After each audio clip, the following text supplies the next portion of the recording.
Hello friends, मी doctor D G Jadhav, उपप्राचार्य तथा सहाय्यक प्राध्यापक वनस्पतिशास्त्र विभाग, श्रीमती पुष्पाताई हिरे, कला विज्ञान वाणिज्य महिला महाविद्यालय मालेगाव कॅम्प.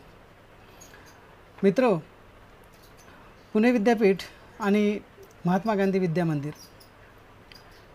यांच्या संयुक्त विद्यमाने आपल्यापर्यंत 13 जून रोजी जे सर्क्युलर पोचलं, त्या सर्क्युलरनुसार आपल्या प्रत्येकाला ई कंटेंट तयार करण्यासंदर्भात आपल्याला संस्थेने इन्सिस्ट केलं आहे. मी तर म्हणेन की एनकरेज केलेलं आहे. आणि हे इन्सिस्ट करत असताना आपल्याला काही टार्गेट दिलेत की 1 तारखेपर्यंत 30% आपला सिलेबस ऑनलाईन तुम्ही महाविद्यालयाच्या मेलवरती पाठवलं पाहिजे. 15 तारखेपर्यंत 30% आणि 31 जुलैपर्यंत 40% उरलेला. संस्थेने दिलेल्या यादीमध्ये आपलं नाव आणि आपल्या नावासमोर असलेला जो सिलेबस, या सिलेबसचा आपल्याला ई कंटेंटच्या माध्यमातून ई कंटेंट तयार करायचं आणि ते संस्थेच्या मेलवरती पाठवायचं. जसं मी तुम्हाला आधी बोललो, पहिल्या फेजमध्ये आपण अतिशय घाईघाईने आपापल्या परीने ई कंटेंट तयार केलं आणि 1 तारखेपर्यंत ते महाविद्यालयाच्या मेलवरती पाठवलं. हे पाठवत असताना जेव्हा हे सगळे मेल्स ओपन केले आणि संस्थेला पाठवले, त्यावेळेस थोडंसं याच्यामध्ये आपल्याला कमतरता जाणवली. ही कमतरता पुन्हा आपल्याला जाणवू नये आणि आपलं जे कंटेंट आहे ते कुठल्या फॉर्मॅटमध्ये सेव्ह करायचं, कोणत्या फॉर्ममध्ये ते शेअर करायचं आणि त्याची शेअर केल्यानंतर लिंक कशी ऑब्टेन करायची, लिंक मिळवल्यानंतर ते कोणत्या स्वरूपात महाविद्यालयाच्या मेलवरती पाठव, याच्याबद्दलचा हा छोटासा व्हिडिओ मी आपल्यासाठी हा पाठवत आहे. या व्हिडिओचा मला वाटतं फायदा सर्वांनाच होऊ शकतो. यामध्ये तयार केलेले लिंक जे असेल ते सगळ्या लिंकच्या संदर्भातला हा व्हिडिओ आपण आता सुरुवात करूया, जास्त वेळ न घालवता. यासाठी मित्र, आपल्या डेस्कटॉपवरती किंवा मोबाईलवरती किंवा लॅपटॉपवरती जे सर्च इंजिन असेल, त्या सर्च इंजिनवरती जाऊन आपल्याला आपलं जीमेलचं अकाउंट जे असेल ते ओपन करायचं आहे. जीमेलचं अकाउंट ओपन करत असताना आपल्याला या सगळ्या गोष्टी जाणून आहोत की याच्यामध्ये ID पासवर्ड टाकल्यानंतर आपण ॲटोमॅटिकली त्याच्यावरती साइन इन होतो आणि आपलं जे इंटरफेस असेल, आपला जो स्क्रीन असेल जीमेलचा, तो ओपन होतो. ओपन झाल्यानंतर आता आपण तर आपापल्या परीने जे व्हिडिओ तयार केले, जे सिलेबस दिले, ते आता आपल्या डेस्कटॉपवरती आपण सेव्ह करून ठेवले असतील किंवा कुठल्या तरी ड्राईव्हमध्ये ते आपण सेव्ह करून ठेवले असतील. हे सेव्ह केलेले ड्राईव्ह्ज, हे सेव्ह केलेले कंटेंट ड्राईव्हजमध्ये किंवा यूट्यूबमध्ये कसं टाकायचं आणि त्याची लिंक कशी क्रिएट करायची, या संदर्भात आता आपण बघूया. तर मित्र, हे झालं इंटरफेस जीमेलचं ओपन झालं माझ्या जीमेलचं अकाउंटचं. इकडे उजव्या बाजूला जे तुम्ही बघतायत इमेजच्या साईडला, इथं स्क्वेअर असे डॉट दिसत आहेत, 9 डॉट्स दिसत आहेत.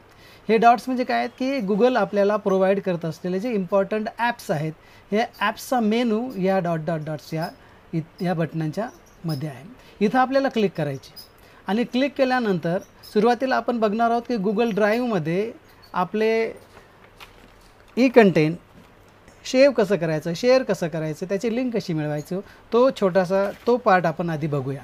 यासाठी बघा मित्रांनो, आपल्याला इथं दिसत असेल पिवळा, निळा आणि हिरव्या रंगाचा जो ट्रायंगल दिसेल ड्राईव्ह, त्या ड्राईव्हला क्लिक करायचे.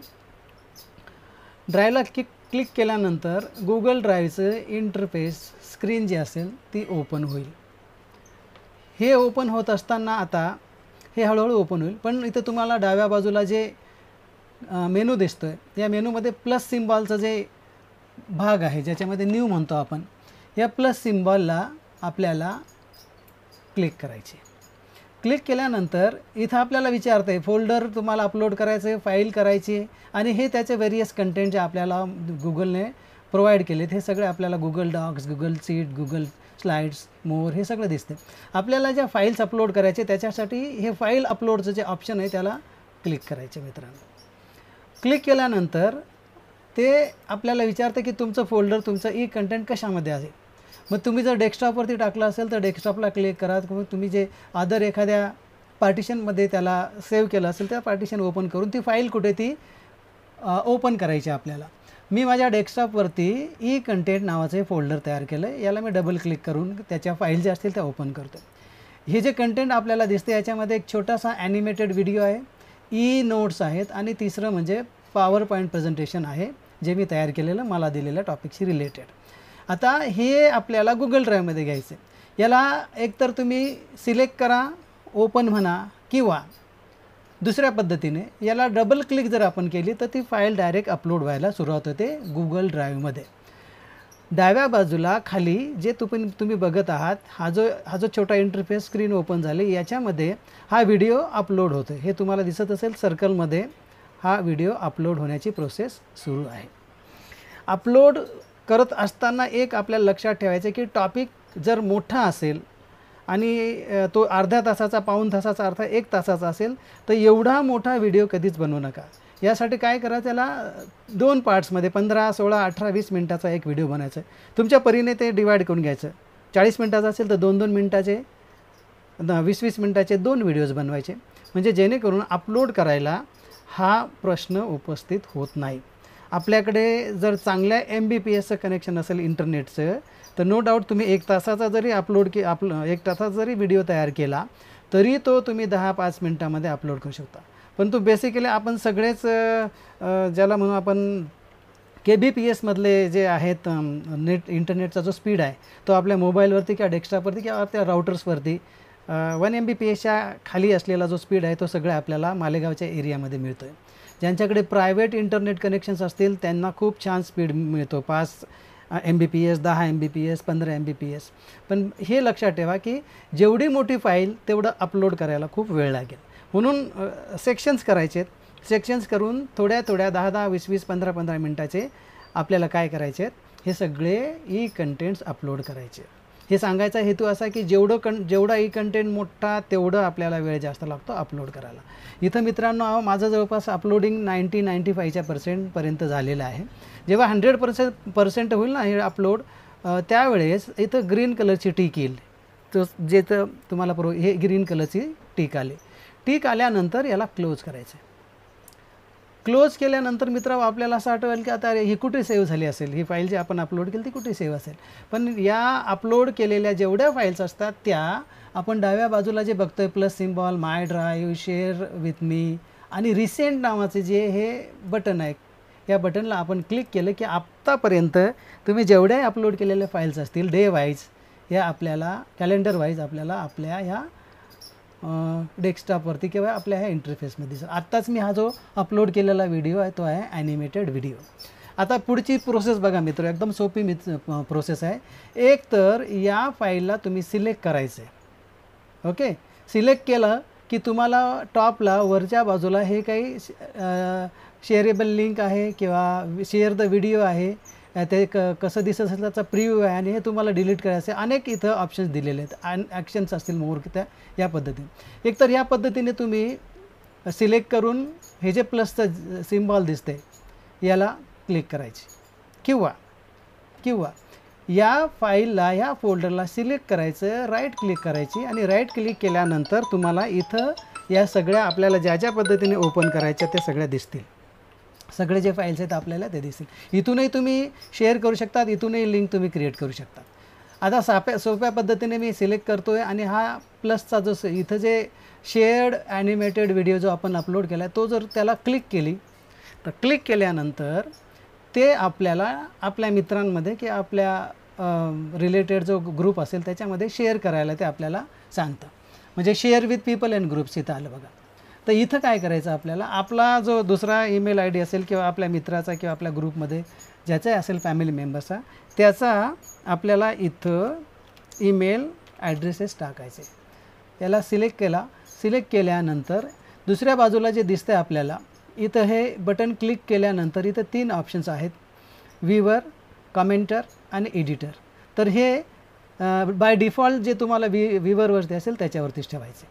आणि हे झाल्यानंतर मित्र 1 मिनिट, हे झाल्यानंतर आता ही जे तुम्हाला गेट लिंक मिळते, ही गेट लिंकच्या इथं जे दिसते ना कॉपी लिंक, ह्या लिंकला, या कॉपी लिंकला क्लिक करायचे आणि हे सर्व मिनिमाइज करायचं. हा जो तुमचा डेस्कटॉपचा स्क्रीन असेल त्याला मिनिमाइज करायचं आहे आणि तुमच्या डेस्कटॉपवरती जर नोटपॅड असेल, जर तुमच्याकडे वर्डची फाईल असेल तर त्याच्यामध्ये ही लिंक आपल्याला कॉपी करायची. फॉर एक्झाम्पल मी आता माझ्या MS ऑफिस वर्डमध्ये new folder, new file open करतो आहे आणि इथं फक्त कर्सर जो असेल तो ठेवून इथं या पेस्टवरती क्लिक करायची. झाले मित्रांनो, ही आपली लिंक तयार, जी आपल्याला महाविद्यालयाच्या मेल आय डीवरती पाठवायचं आहे. आता ही मेल ही लिंक तयार झाली. या लिंकला आता आपल्याला लेबल करावं लागेल, नाव द्यावं लागेल. कारण आपल्याकडे येणारे विषय वाईज जरी आपण करत असतो तरी कोणत्या टीचरचं ना, आता हे करत असताना काय करायचं मित्रांनो, आपल्याला याच्यावरती आपलं जे नाव आहे याचा शॉर्ट फॉर्म लिहायचा आहे. बरोबर आहे.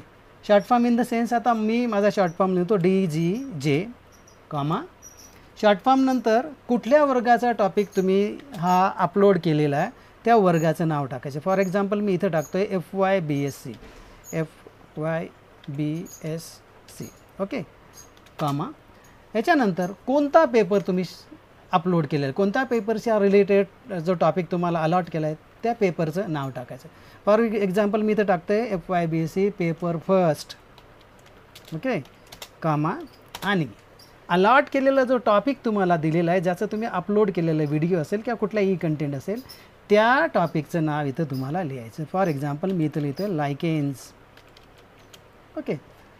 हे झालं मित्रांनो. आता इथं आपल्याला काय होतं आहे क्लिअर, ही जी लिंक आहे ही कोणाची आहे, DG जाधवची. कोणत्या वर्गाचे आहे, FYBSc. कोणता पेपर आहे, पहिला पेपर, आणि कोणता टॉपिक आहे, लायकेन्स. तर अशा पद्धतीने मित्रांनो आपण आपल्याला दिलेलं जेवढंही कंटेंट असेल ते या पद्धतीने आपल्याला शेअर करायची, त्याची लिंक क्रिएट करायची, आणि लिंक क्रिएट केल्यानंतर त्याला एका वर्ड फाईलमध्ये किंवा नोटपॅडमध्ये कॉपी करायची. अशा पद्धतीने तुम्हाला जेवढे टॉपिक्स दिले असतील त्या टॉपिक्सवरती तुम्ही अशा पद्धतीने ह्या लिंक्स ज्या आहेत त्या तुम्ही कॉपी करून ह्या फॉर्मॅटमध्ये आपण सेव्ह करू शकतो. आता पुढचा पार्ट, तुम्ही ज्यावेळेस आम्हाला महाविद्यालयाच्या ईमेल आय डीवरती मेल पाठवणार, त्या मेलवरती फक्त तुम्हाला ही लिंक द्यायची, म्हणजे तुमच्याशी रिलेटेड टॉपिक एवढे द्यायचे. प्रत्येक वेळा आता पहिल्या फेजमध्ये काय झालं मित्रांनो, आपण प्रत्येकाने व्हिडिओ अपलोड केलेत, PPTs अपलोड केले, कंटेंट अपलोड केले. हा अपलोड केलेला जो पार्ट आहे तो महाविद्यालयीन स्तरावरती अपलोड करून सेंड करण्यामध्ये खूप वेळ गेला, अनेक मिस्टेक्स झाल्यात. तर असं होऊ नये यासाठी संस्थेने दिलेल्या नवीन मार्गदर्शक तत्वानुसार आपल्याला आपली लिंक क्रिएट करायची, आपल्याला आपल्या गुगल ड्राईव्हमध्ये ह्या लिंक क्रिएट करून त्या महाविद्यालयाच्या ईमेल आय डीवरती पाठवायच्या आहेत. मला वाटतं हा छोटासा व्हिडिओ आपल्या सगळ्यांना खूप फायदेशीर होऊ शकतो. आपला वेळ वाचतो आहे, आपल्याला आपल्या कामामध्ये सिस्टमॅटिकपणा दिसतो आहे, आणि याचाच परिपाक म्हणजे काय की ही जी लिंक आहे संस्थेला वाटेल, संस्थेच्या हायर अथॉरिटीला ज्यांना वाटेल ते विद्यार्थ्यांना त्या कॉलेजच्या महाविद्यालयाच्या प्राचार्यांपर्यंत अर्थात विद्यार्थ्यांपर्यंत पोहोचवतील, आणि विद्यार्थी आपल्या आपल्या अँड्रॉइड मोबाईलवरती म्हणा किंवा आपल्या सिस्टीम्सवरती हे सगळं बघून आपलं जे लेक्चर आहे ते लेक्चर ऐकू शकतात, आणि त्याचा फायदा त्यांना आणि आपल्याला ऑनलाईन आणि ऑफलाईन टीचिंग मेथडमध्ये होऊ शकतो. धन्यवाद.